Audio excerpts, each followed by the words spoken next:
आपको अभी पता चल गया कि कोल्डोसेंटेसिस अगर हम करेंगे तो वहां पर हम क्या करेंगे, कोल्डोसेंटेसिस में पीओ डिपॉज ऑफ डगलस में से हम ब्लड को एस्पायरेट करेंगे। अगर ब्लड क्लॉट हो रहा है तो ये क्या होगा, वहां पर हम समझेंगे कि ये ब्लड जो है वो कहाँ से आया है, तो पेल्विक वेसल से आया हुआ है। अगर ब्लड क्लॉट नहीं हुआ है तो हम समझेंगे कि वहां पे रप्चर्ड एक्टोपिक प्रेगनेंसी है।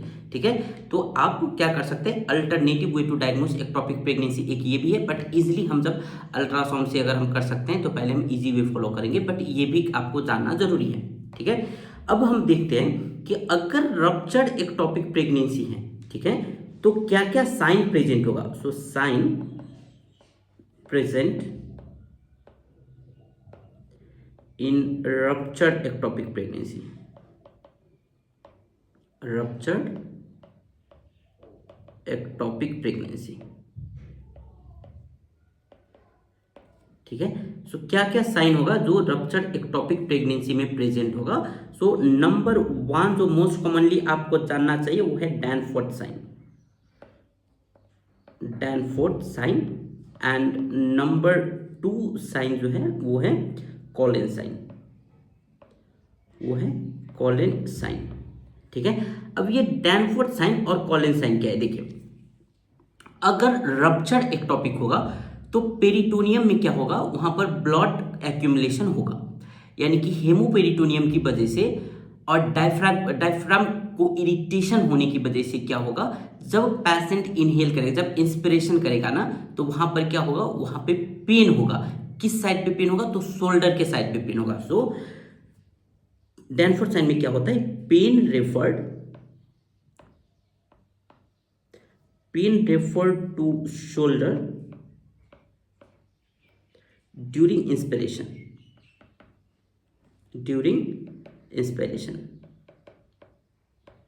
बट क्यों, why it is happening, because due to हेमोपेरिटोनियम,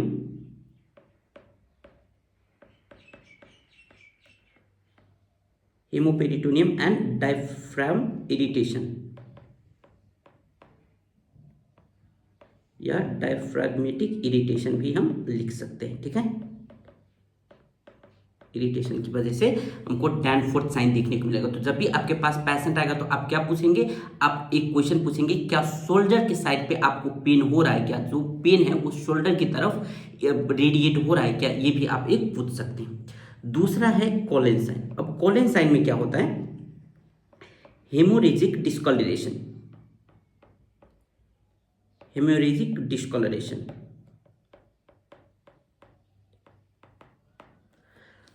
haemorrhagic discoloration होगा, बट किस साइड पे होगा, किस एरिया पे होगा, सो अराउंड द अम्बलाइकस, है ना। So haemorrhagic discolouration of the umbilical area, umbilical area due to intraperitoneal haemorrhage,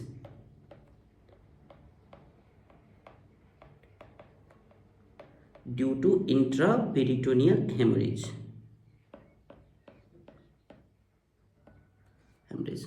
है ना। अब ये इंट्रापेरिटोनियल हेमरेज अगर किसी भी रीजन की वजह से होगा ना, इंट्रापेरिटोनियल हेमरेज अगर किसी की वजह से अगर होगा तो वहां पर हमको कॉलेन साइन देखने को मिलेगा। Intraperitoneal haemorrhage due to any reason, due to any cause और एनी रीजन। ठीक है, सो आपको जो देखने को मिलेगा, जो साइन जब रप्चर्ड एक्टोपिक होगा तो आप चेक करेंगे डैनफोर्ड साइन प्रेजेंट है या नहीं है, या कॉलेन साइन प्रेजेंट है या नहीं है। डैनफोर्ड साइन क्या हुआ, pain refer towards the shoulder due to the haemoperitoneum, है ना। जब पेशेंट इंस्पिरेशन करेगा तो उस टाइम पर क्या होगा, उस टाइम पे होगा पेन होगा, किधर होगा, शोल्डर के साइड पे होगा। कॉलेन साइन का मतलब क्या हुआ, कॉलेन साइन का मतलब हुआ इंट्रापेरिटोनियल हेमोरेज की वजह से, चाहे किसी भी रीजन की वजह से अगर इंट्रापेरिटोनियल हेमोरेज हुआ है तो उसकी वजह से अम्बलाइकस के आसपास में क्या होगा, आपको रेड साइन देखने को मिलेगा। ठीक है, ठीक है, तो इसको हम क्या बोलते हैं, कॉलेन साइन हम बोलते हैं। अब हम देखते हैं, अगर पेशेंट हेमोडायनेमिकली अनस्टेबल है तो फिर क्या होगा, हेमोडायनेमिकली अनस्टेबल पेशेंट, अगर आपके पास हेमोडायनेमिकली अनस्टेबल पेशेंट आएंगे तो फिर आप इसको कैसे मैनेज करेंगे, है ना। सो नंबर वन, आपको फर्स्ट क्या करना है, जब हेमोडायनेमिकली अनस्टेबल पेशेंट आना है तो आपको एयरवे, ब्रीदिंग, सर्कुलेशन, रिसिस्टिकेशन करना है, ठीक है। सो हम क्या करेंगे, पहले हम पेशेंट को रिसस्टिकेट करेंगे। रिसस्टिकेट करने के बाद हम क्या करेंगे, कैथेटराइज करेंगे पेशेंट को, कैथेटराइज करेंगे पेशेंट को। और कैथेटराइजेशन के बाद हम यूपीटी टेस्ट करेंगे। कैथेटराइजेशन के बाद हम क्या करेंगे, यूपीटी टेस्ट करेंगे। और अगर यूपीटी टेस्ट अगर पॉजिटिव आ रहा है ना, यूपीटी टेस्ट इफ पॉजिटिव आ रहा है तो फिर हम क्या करेंगे, हम ट्राई करेंगे ये फाइंड आउट करने का कि ये पेशेंट को पेरिटोनाइटिस है या नहीं है, पेरिटोनाइटिस का साइन या सिम्टम्स कुछ है या नहीं है ना। तो हम क्या करेंगे, try to confirm about peritonitis.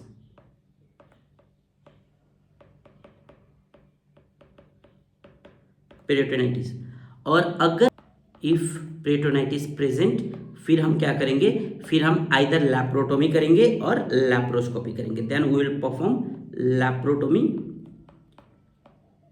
और लैप्रोस्कोपी, है ना। तो हम ऐसे मैनेज करेंगे हेमोडायनेमिकली अनस्टेबल पेशेंट को जब आपके पास आएंगे। और अगर पेरिटोनाइटिस एब्सेंट है, इफ पेरिटोनाइटिस एब्सेंट, इफ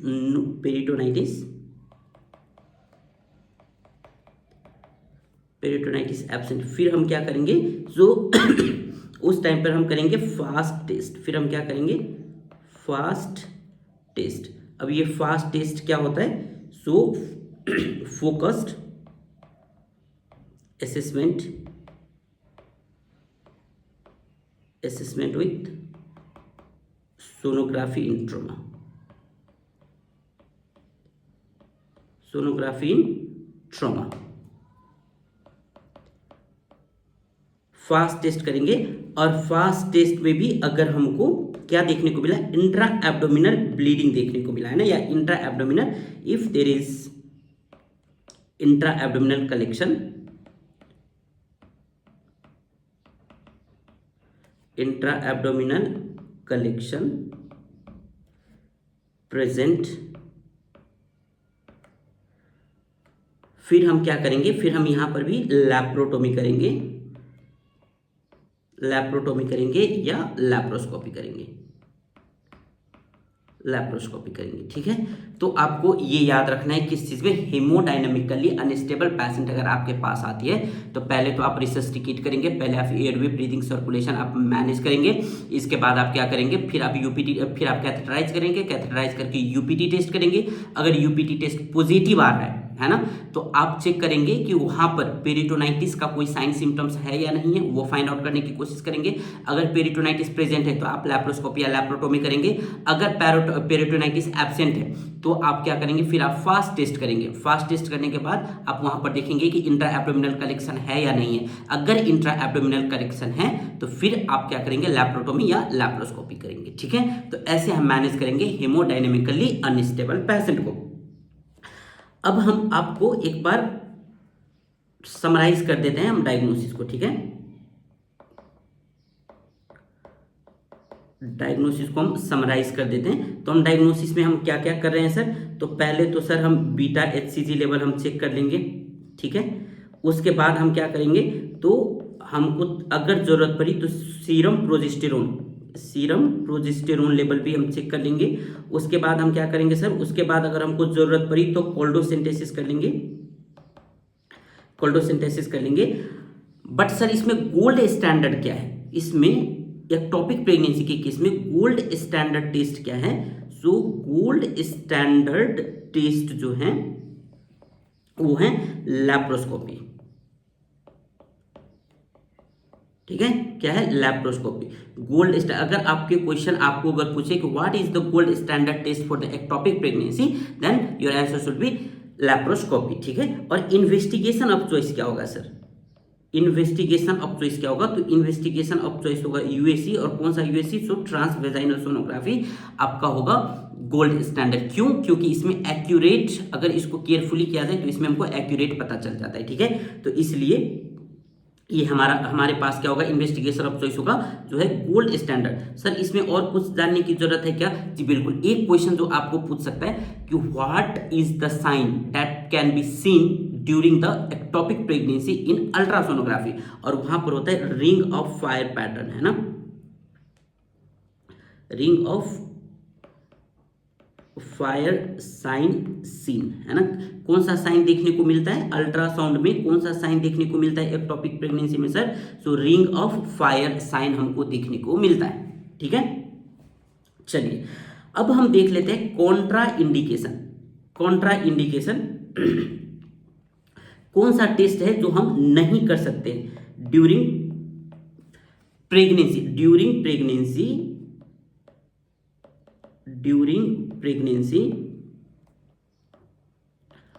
और एक्टोपिक प्रेगनेंसी, यानी कि कोई भी प्रेगनेंसी में हम नहीं करेंगे तो ऑब्वियसली हम एक्टोपिक प्रेगनेंसी में भी हम नहीं करेंगे। सो कौन सा टेस्ट है सर, वो है हिस्टेरोसैल्पिंजियोग्राफी, HSG, है ना, हिस्टेरोसैल्पिंगोग्राफी जो है वो हम नहीं करेंगे, ठीक है। अब हम देख लेते हैं मैनेजमेंट, अब हम देखते हैं मैनेजमेंट ऑफ एक्टोपिक प्रेगनेंसी।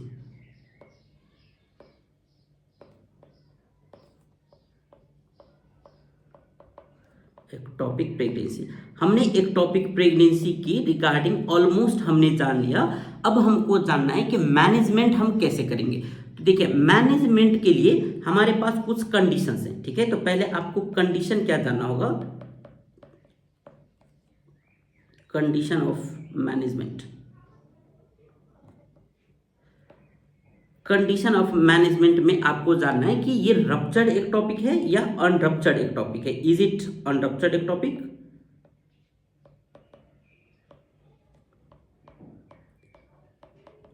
और it is ruptured ectopic.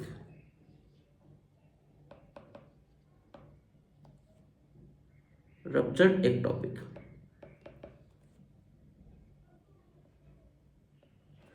Is it unruptured ectopic और इज इट रप्चर्ड एक्टोपिक। अगर अनरप्चर्ड एक्टोपिक है तो उसके लिए हमारा मैनेजमेंट अलग होगा, और रप्चर्ड एक्टोपिक है तो उसके लिए मैनेजमेंट अलग होगा। तो अब हम देख लेते हैं पहले मैनेजमेंट, हम कितने तरीके से हम मैनेजमेंट कर सकते हैं। So we can manage ectopic pregnancy,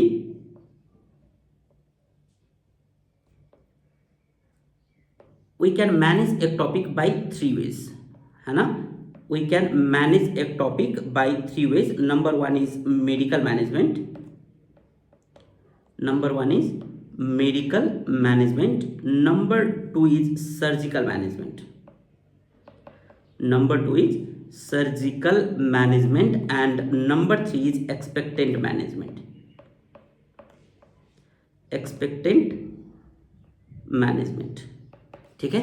सो हम 3 तरीके से एक्टोपिक के केस को हम मैनेज कर सकते हैं। तो पहले अब हम देखते हैं कि मेडिकल मैनेजमेंट में हम क्या कर सकते हैं, ठीक है। पहले हम देखते हैं कि मेडिकल मैनेजमेंट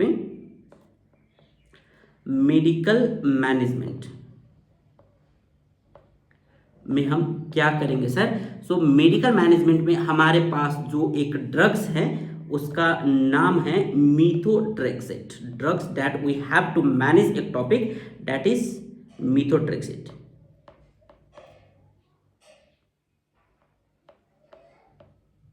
methotrexate, है ना। हमारे पास कौन सा ड्रग्स है सर, जो हमारे पास जो है वो है methotrexate। और एक ही ड्रग्स है जो हम मेडिकल मैनेजमेंट, एक्टोपिक प्रेगनेंसी का जो हम मेडिकल मैनेजमेंट करेंगे, हम कौन सा मेडिसिन से करेंगे, सो methotrexate से करेंगे, ठीक है। सो methotrexate का डोज क्या होगा सर, methotrexate का डोज क्या होगा, सो डोज होगा 1 mg पर केजी, 1 mg पर केजी, या तो हम ये भी बोल सकते हैं 50 mg पर मीटर स्क्वायर, 50 mg पर मीटर स्क्वायर, ठीक है। तो आपके एग्जाम में ये दोनों ऑप्शन हो सकता है, दोनों में से कोई भी ऑप्शन होगा, तो डोंट बी कंफ्यूज गाइस। मीथोट्रेक्सेट का डोज है वो है पहले तो 1 mg पर केजी। अगर ये ऑप्शन में ना देकर अगर 50 mg पर मीटर स्क्वायर है तो ये भी आप टिक लगा सकते हैं, ठीक है। अब हम देखते हैं कि सर रूट क्या होगा इसका। रूट हम क्या होगा, अगर हम इंजेक्शन के फॉर्म में हम यूज कर रहे हैं ना, तो इंजेक्शन के फॉर्म में अगर हम यूज करें तो रूट विल बी IM। कौन सा रूट होगा sir, muscular, intra muscular route होगा, ठीक है, ठीक है। नाउ अब हम देख लेते हैं हम किस कंडीशन में हम मेडिकल मैनेजमेंट करेंगे और किस कंडीशन में हम मेडिकल मैनेजमेंट जो है वो कॉन्ट्रा इंडिकेशन होगा। सो पहले तो ये अगर अनरप्चर्ड एक टॉपिक है, ठीक है, तो वहां पर हम मेडिकल मैनेजमेंट हम कर सकते हैं। अनरप्चर्ड एक टॉपिक, अनरप्चर्ड एक टॉपिक में हम मेडिकल मैनेजमेंट करेंगे, रप्चर्ड एक टॉपिक में हम मेडिकल मैनेजमेंट नहीं करेंगे, ठीक है। सो अनरप्चर्ड एक टॉपिक होगा तो उस कंडीशन में हमको और क्या क्या देखने को मिलेगा। तो सर पहले तो हमको चेक करना होगा कि पेशेंट हेमियोडायनेमिकली स्टेबल है या अनस्टेबल है, ठीक है।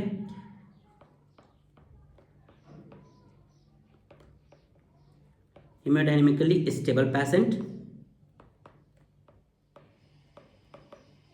उसके बाद सीरम बीटा HCG लेवल जो है वो लेस देन 5000 इंटरनेशनल यूनिट पर ml होना चाहिए। और जब हम अल्ट्रासोनोग्राफी करेंगे तो वहां पर फीटल हार्ट रेट जो है वो एब्सेंट होना चाहिए, यानी कि अनडिटेक्टेबल FHR, ठीक है। नो फीटल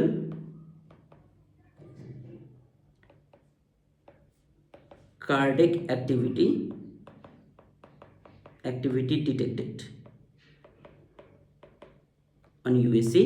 जब हम अल्ट्रासाउंड करेंगे और वहां पर जब हमको कार्डिक एक्टिविटी नहीं मिलेगा तो उस कंडीशन पे हम क्या समझेंगे कि ये अनरप्चर्ड एक टॉपिक है, और उस कंडीशन में हम क्या कर सकते हैं, हम मेडिकल मैनेजमेंट कर सकते हैं। जो एक टॉपिक का मास होगा, जो एक टॉपिक मास होगा, यानी कि एक टॉपिक प्रेगनेंसी का जो एक टॉपिक प्रेगनेंसी का जो मास होगा वो लेस देन 3 to 4 सेंटीमीटर होना चाहिए।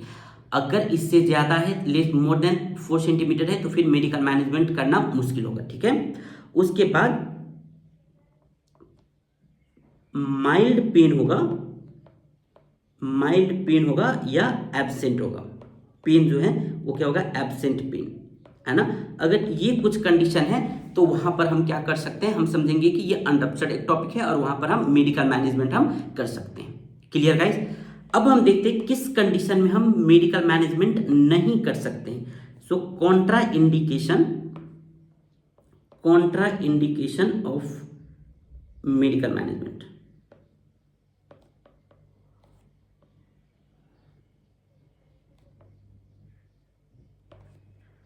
Contra indication for medical management. So number 1, अगर रप्चर्ड एक टॉपिक है, अगर रप्चर्ड एक टॉपिक है तो हम वहां पर मेडिकल मैनेजमेंट हम भूल के भी हम ट्राई नहीं करेंगे। अगर इंट्रा यूटेराइन प्रेगनेंसी हमको दिख रहा है, यानी कि visible intra uterine pregnancy,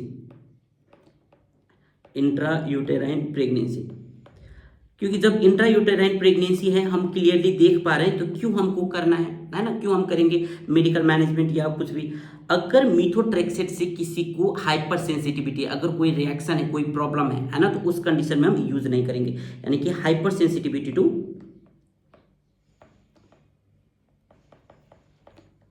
hyper sensitivity to मीथोट्रेक्सेट,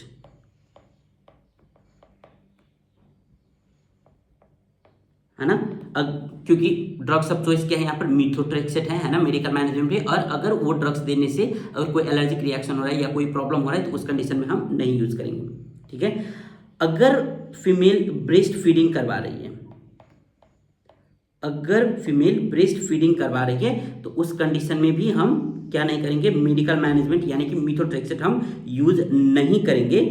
अगर कोई भी फीमेल को पल्मोनरी डिजीज है किसी भी तरीके का, अगर फीमेल को पल्मोनरी डिजीज है तो उस कंडीशन में भी हम नहीं यूज करेंगे। क्यों? क्योंकि मीथोट्रेक्सेट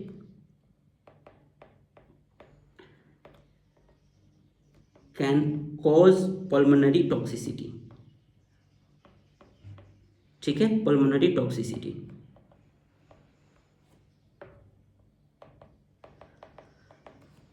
पल्मोनरी क्या कॉज कर सकती है सर? मिथोट्रेक्सेट जो है वो पल्मोनरी टॉक्सिसिटी कॉज कर सकती है, इसलिए हम पल्मोनरी डिजीज में हम क्या नहीं करेंगे, हम मिथोट्रेक्सेट यूज नहीं करेंगे। जब पेशेंट आपके पास प्रेजेंट हो रही है और बोल रही है कि मुझे कोई भी पल्मोनरी या लंग्स रिलेटेड का प्रॉब्लम है, फॉर एग्जाम्पल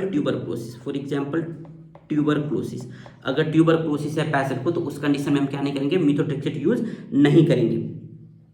अगर पेशेंट को हेट्रोटॉपिक प्रेगनेंसी है, हेट्रोट्रोपिक प्रेगनेंसी है, तो उस कंडीशन में भी हम क्या नहीं करेंगे, हम मेडिकल मैनेजमेंट नहीं करेंगे। अगर पेशेंट को immune deficiency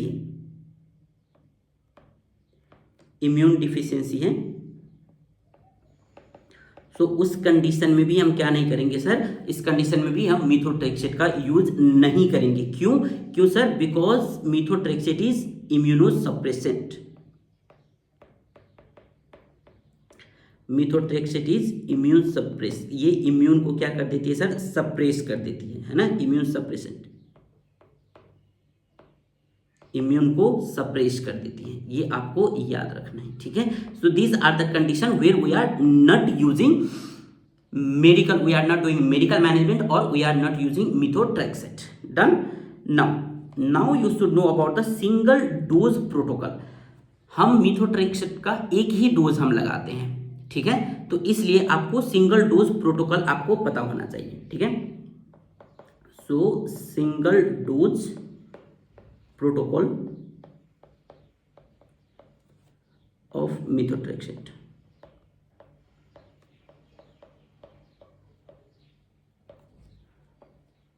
sir single dose protocol क्या होता है? अब हम ये पार्ट आपको एकदम ध्यान से सुनना है और इसको नोट करके रखना है। ठीक है, सो डे 1 पे पेशेंट आपके पास डे 1 पे आई। ठीक है, डे 1 में पेशेंट आया आपके पास और आपने क्या किया, डे 1 पे आपने 50 mg पर मीटर स्क्वायर और आपने 1 mg पर केजी के डोज से आपने क्या किया, आपने IM इंजेक्शन लगाया पेशेंट को।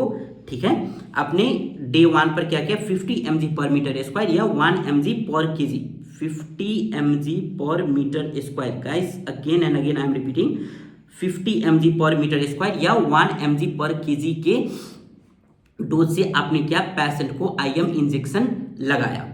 ठीक है, अब आपको डे 2 डे 3 पे कुछ भी नहीं करना है, आपको डे 4 पे फिर से पेशेंट को बुलाना है। डे 4 पर आप पेशेंट को बुलाएंगे और यहाँ पर आप क्या करेंगे, यहाँ पर आप बीटा HCG का लेवल आप चेक करेंगे, बीटा HCG का लेवल आप चेक करेंगे, ठीक है, और फिर आप कुछ नहीं करेंगे। डे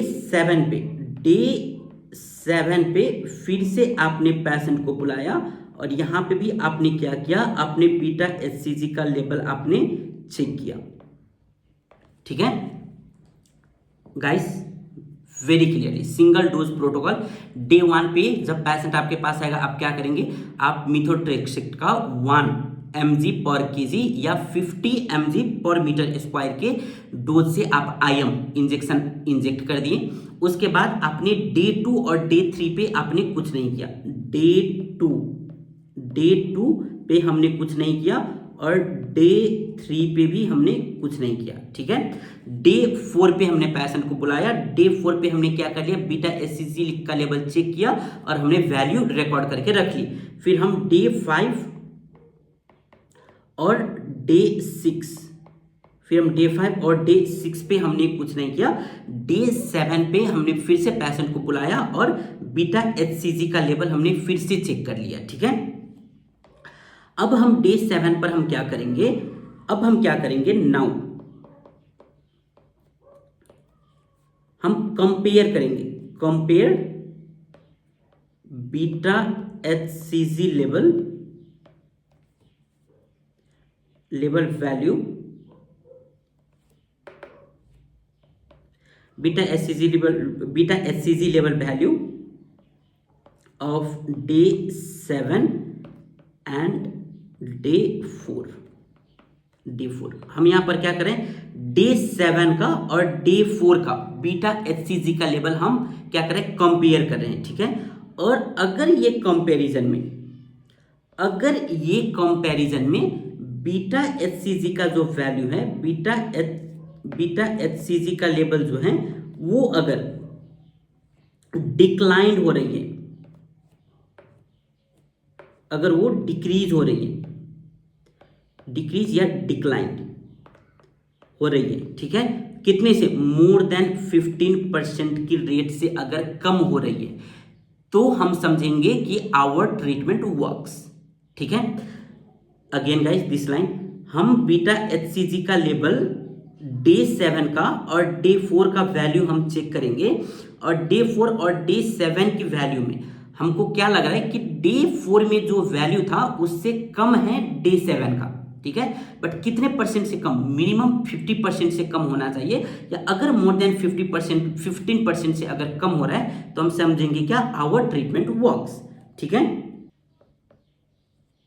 और ये हमको कब तक करना है सर, कब तक हम ये करते रहेंगे, जब तक हमको बीटा एचसीजी का वैल्यू, बीटा एचसीजी हमको अनडिटेक्टेबल ना होने लगे, जब तक बीटा एचसीजी कंप्लीटली खत्म ना हो जाए, तब तक हम ये टेस्ट हम कंटिन्यू करते रहेंगे। ठीक है, सो दिस टेस्ट या this testing should continue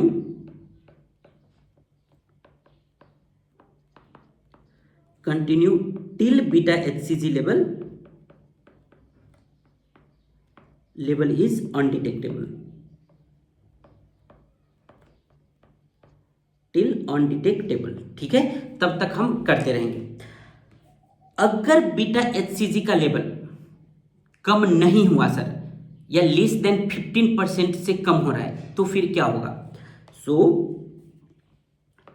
if beta HCG level, if beta hcg level declined or decreased by less than 15%, by less than 15% between day 4, between day 7 and day 4 and day 4, फिर हम क्या करेंगे sir, then what we will do sir, so then again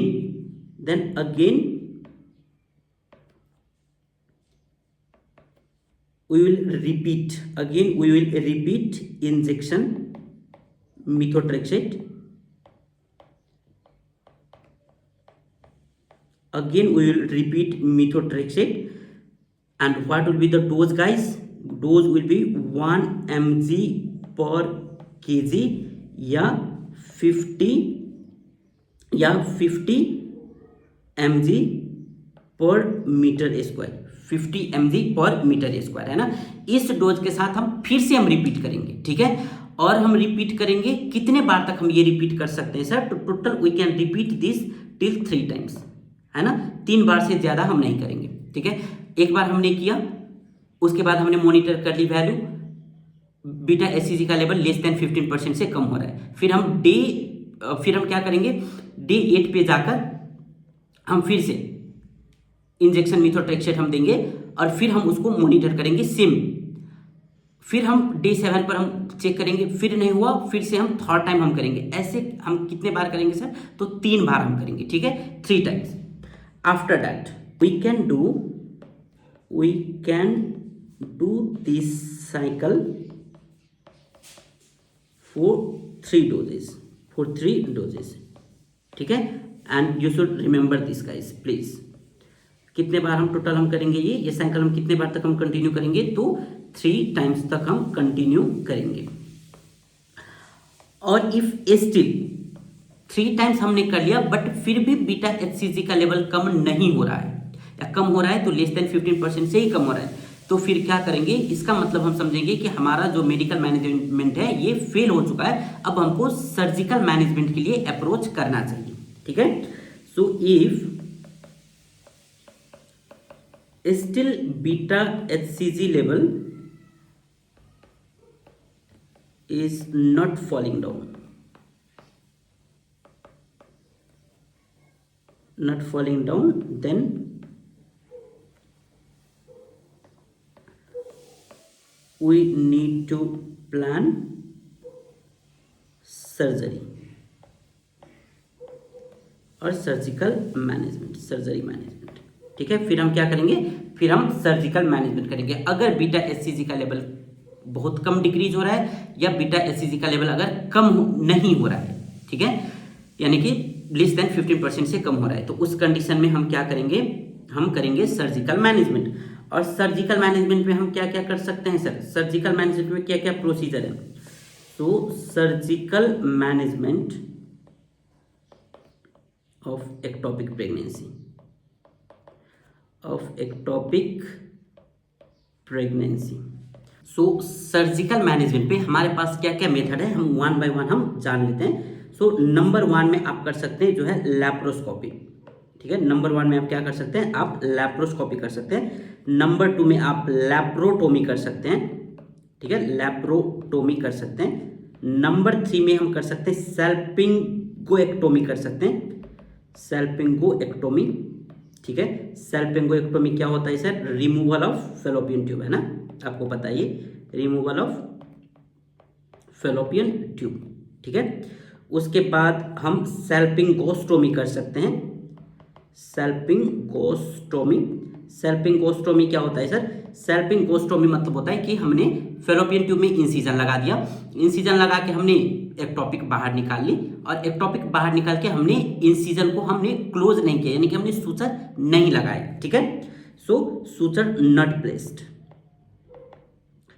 suture not placed, है ना। Suture हम अगर नहीं लगाएंगे तो उसको हम क्या बोलेंगे, सैल्पिंगोस्टोमी बोलेंगे। और एक होता है सैल्पिंगोटोमी होता है ना, सैल्पिंगोटोमी। सैल्पिंगोटोमी में हम क्या करेंगे, यहाँ पर भी हम इंसिजन लगाएंगे, इंसिजन लगाकर एक्टोपिक को बाहर निकालेंगे और फिर हम वहां पर सूचर लगा देंगे, यानी कि सूचर, सूचर प्लेस्ड।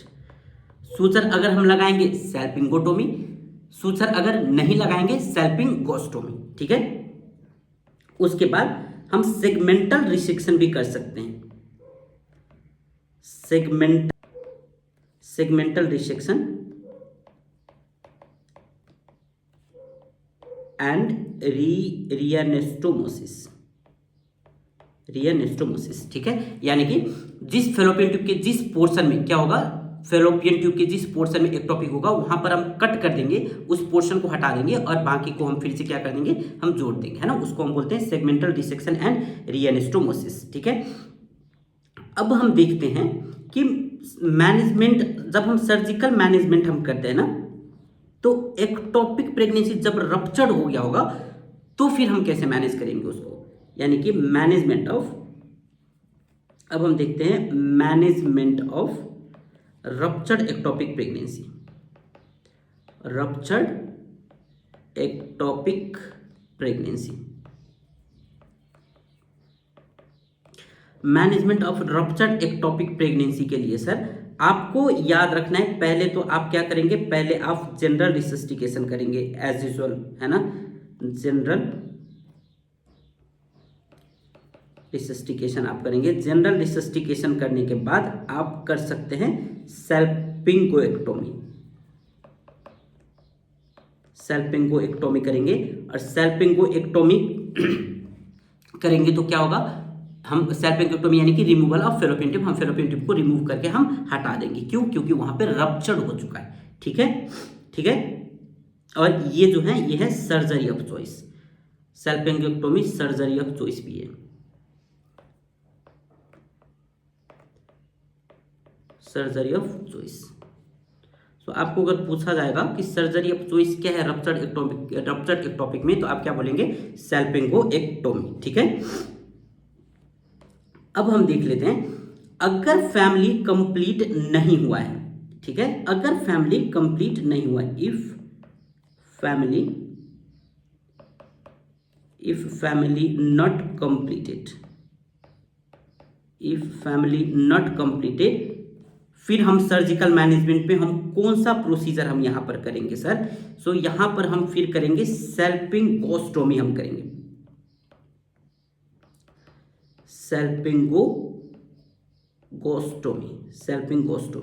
सेल्पिंगोस्टोमी में मैंने क्या बोला था, सेल्पिंगोस्टोमी में हमने क्या बोला था कि यहाँ पर हम इंसीजन देते हैं, बट इंसीजन देने के बाद हम यहाँ पर सूचर नहीं लगाते, ये अपने आप क्या हो जाती है, हील हो जाती है ना। तो फैमिली अगर कंप्लीट नहीं है तो salpingostomy is one of the best management, ठीक है। इफ फैमिली कंप्लीटेड,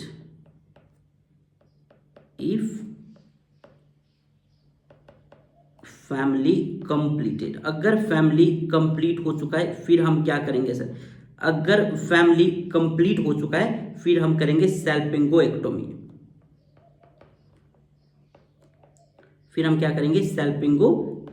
यानी कि यहां पर हम क्या करेंगे, रिमूवल ऑफ फेलोपियन ट्यूब को हम यहां पे रिमूव कर देंगे, ठीक है। सेल्पिंग ठीक है।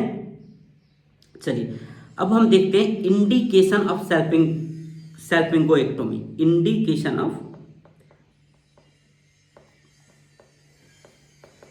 Indication of सेल्पिंगोएक्टोमी।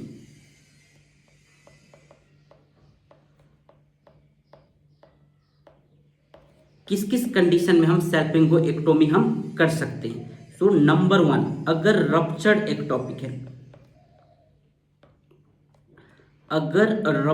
एक्टोपिक है तो हम सेल्पिंगोएक्टोमी हम कर सकते हैं। अगर हम आईवीएफ के प्लान किए हैं या और वहाँ पर अगर हमको हेटेरोटॉपिक प्रेगनेंसी टाइप का या अगर कोई इस तरीके का प्रॉब्लम है तो हम वहाँ पर हम कर सकते हैं। अगर फैमिली कंप्लीट है, यानी कि कंप्लीटेड फैमिली, अगर फैमिली कंप्लीट है तो वहाँ पर हम सेल्पिंगोएक्टोमी हम कर सकते हैं। उसके बाद अगर जो जेस्टेशनल सैक का जो साइज है वो मोर देन अगर 5 सेंटीमीटर है तो फिर हम सेल्पिंगोएक्टोमी करेंगे, ठीक है। मैंने मेडिकल मैनेजमेंट पे भी हम बताया था, मैंने बताया था। उसके बाद टू मेंटेन हेमियोस्टेसिस, हम हेमियोस्टेसिस मेंटेन करने के लिए भी हम क्या कर सकते हैं सर, हम यहाँ पर सेल्पिंगोएक्टोमी हम कर सकते हैं, ठीक है। तो हम एक्सपेक्टेंट मैनेजमेंट हम कब करेंगे,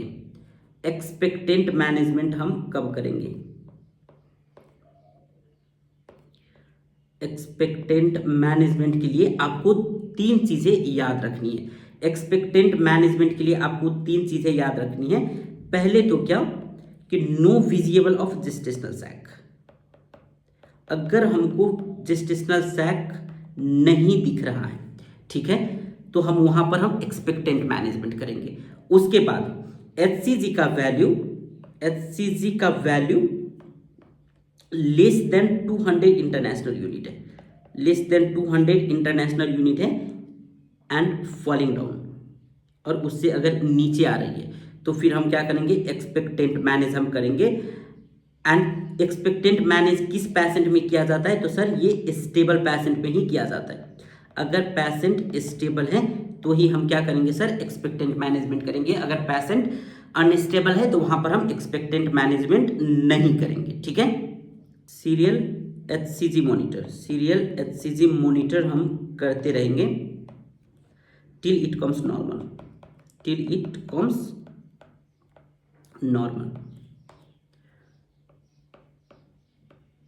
नॉर्मल, ठीक है। और monitor patient vitals also, monitor patient vitals, ठीक है, इतना समझ आ गया आपको। अब हम देखते हैं मैनेजमेंट ऑफ सर्वाइकल एक्टोपिक।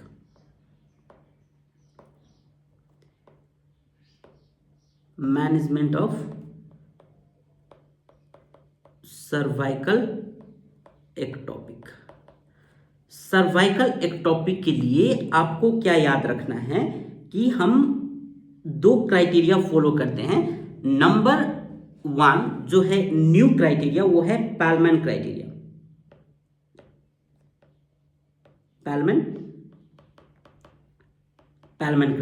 और ये न्यू क्राइटेरिया भी है, ठीक है। पैलमैन क्राइटेरिया न्यू क्राइटेरिया है। और नंबर 2 में है रूबिन क्राइटेरिया, और रूबिन क्राइटेरिया जो है ये वर्ल्ड क्राइटेरिया है। ये क्या है, वर्ल्ड क्राइटेरिया है, ठीक है। सो अब इसमें हम क्या करते हैं, इसमें हम करते हैं मेडिकल मैनेजमेंट, सर्वाइकल एक्टोपिक में हम करेंगे मेडिकल मैनेजमेंट, और मेडिकल मैनेजमेंट में हम क्या करेंगे सर, मेडिकल मैनेजमेंट में हम वही सेम मिथोट्रेक्सेट यूज करेंगे, मिथोट्रेक्सेट हम यूज करेंगे। और सर्जिकल मैनेजमेंट अगर हमको करना पड़ा तो सर्जिकल मैनेजमेंट में हम क्या करेंगे सर, सो सर्जिकल मैनेजमेंट में हम हिस्टेरेक्टोमी करेंगे,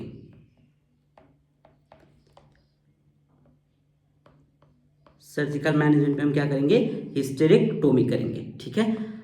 अब हम देखते हैं abdominal management of abdominal ectopic, management of abdominal ectopic.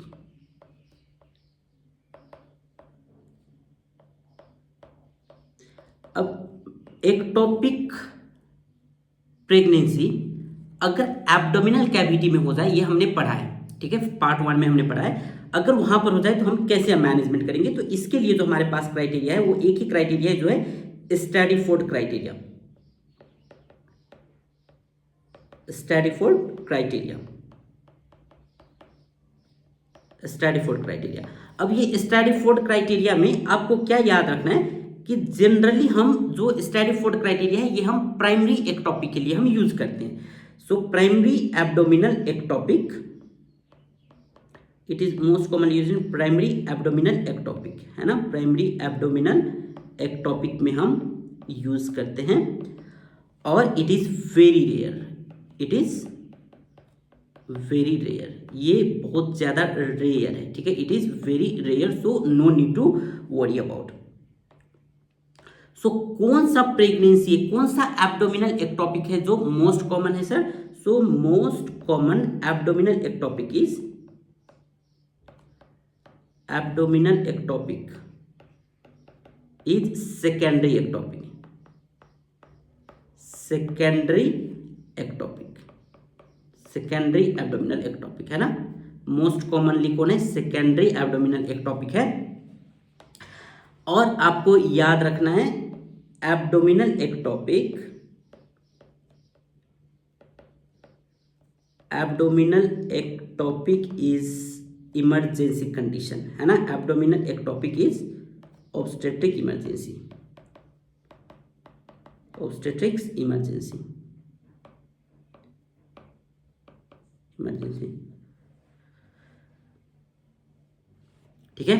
सो अगर ऑब्स्टेट्रिक इमरजेंसी है तो ऑब्वियसली इसको जो हम मैनेजमेंट करेंगे वो इमरजेंसी, अब मैनेजमेंट हम करेंगे, सो हम क्या करेंगे, इमरजेंसी लैप्रोटोमी, इसका जो मैनेजमेंट होगा वो क्या होगा sir, so emergency लैप्रोटोमी,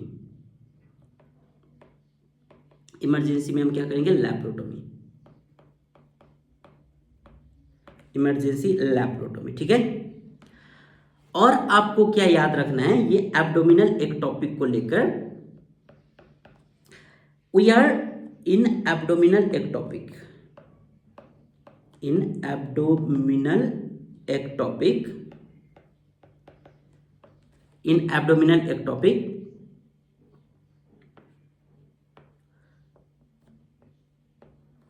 we are removing foetus, हम क्या करेंगे, हम क्या करेंगे, हम बेबी को बाहर निकाल लेंगे बट प्लासेंटा को नहीं निकालेंगे, ठीक है, प्लासेंटा को हम नहीं निकालेंगे। क्यों नहीं निकालेंगे सर, क्योंकि प्लासेंटा अटैच्ड होगा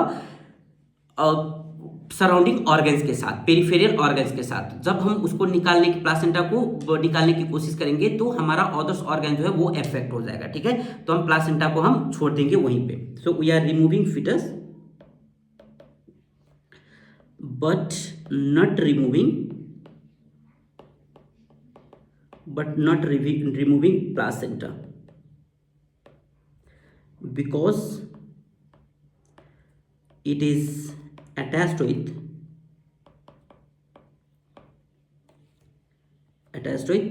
vital organs, with vital organs, ठीक है। सो सर प्लासेंटा का क्या होगा फिर, अगर हम प्लासेंटा को रिमूव नहीं करेंगे तो प्लासेंटा कहाँ जाएगा फिर, कैसे क्या होगा इसका। सो प्लासेंटा अंडरगो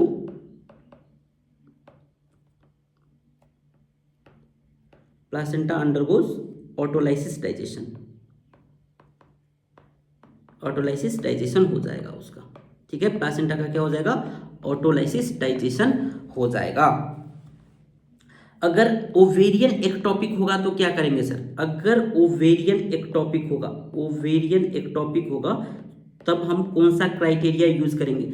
अगर ओवेरियन एक्टोपिक है तो हम स्पेगलबर्ग,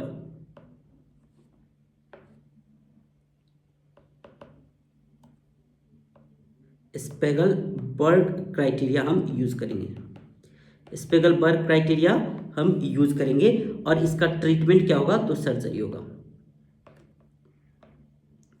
ट्रीटमेंट जो है वो क्या होगा, सर्जरी होगा, ठीक है, ठीक है। तो क्राइटेरिया भी हमने देख लिया, ओवेरियन एक्टोपिक का क्राइटेरिया भी हमने देख लिया और ट्रीटमेंट भी हमने देख लिया। अगर हेटेरोट्रोपिक प्रेगनेंसी होगा तो फिर हम क्या करेंगे सर,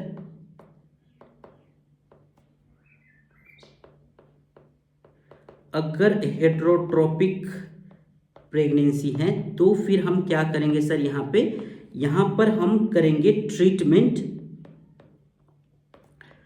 तो इसका ट्रीटमेंट या मैनेजमेंट जो भी आप बोल लीजिए वो होगा सेल्पिंगोएक्टोमी, सेल्पिंगोएक्टोमी। और यहां पर आपको क्या याद रखना है, medical management is Contra indication, medical management is Contra indication, ठीक है। मेडिकल मैनेजमेंट कॉन्ट्रा इंडिकेशन होगा हेटेरोट्रोपिक प्रेगनेंसी में। अब आपको कुछ इंपॉर्टेंट चीजें हैं जो आपको समरी में याद रखना है, थोड़ा सा हम समराइज कर देते हैं जो आपको याद रखना है। Most common site of ectopic pregnancy, most common site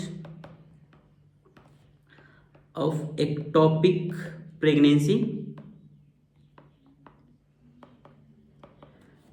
obviously fallopian tube, fallopian tube का कौन सा पोर्शन, एम्प्यूला, है ना। उसके बाद number 2, first investigation,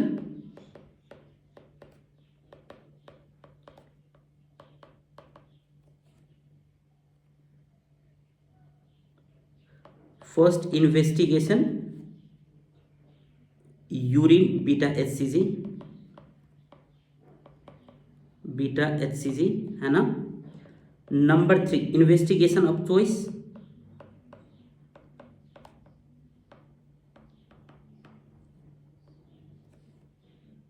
investigation of choice TBS, है ना, यानी कि अल्ट्रासोनोग्राफी, टीबीएस अल्ट्रासोनोग्राफी। और इसमें क्या देखने को मिलता है, तो इसमें देखने को मिलता है ring of fire pattern, ring of fire sign, already हमने डिस्कस किया हुआ है, ठीक है। उसके बाद gold standard test,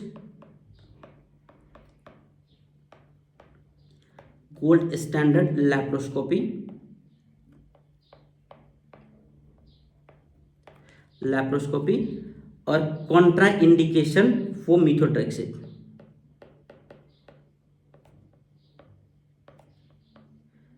Contra indication for methotrexate.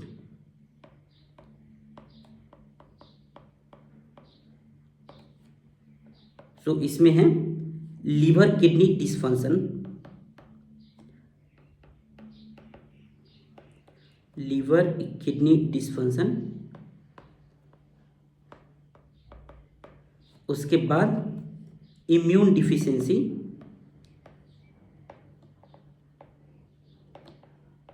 हमने ऑलरेडी बताया रखा है कि ये इम्यून सप्रेसेंट है, तो इसलिए इम्यून डिफिशिएंसी, तो उस कंडीशन में हम मिथोट्रेक्सेट यूज नहीं करेंगे। या रप्चर्ड एक्टोपिक, रप्चर्ड एक्टोपिक है तो भी हम मिथोट्रेक्सेट यूज नहीं करेंगे, है ना।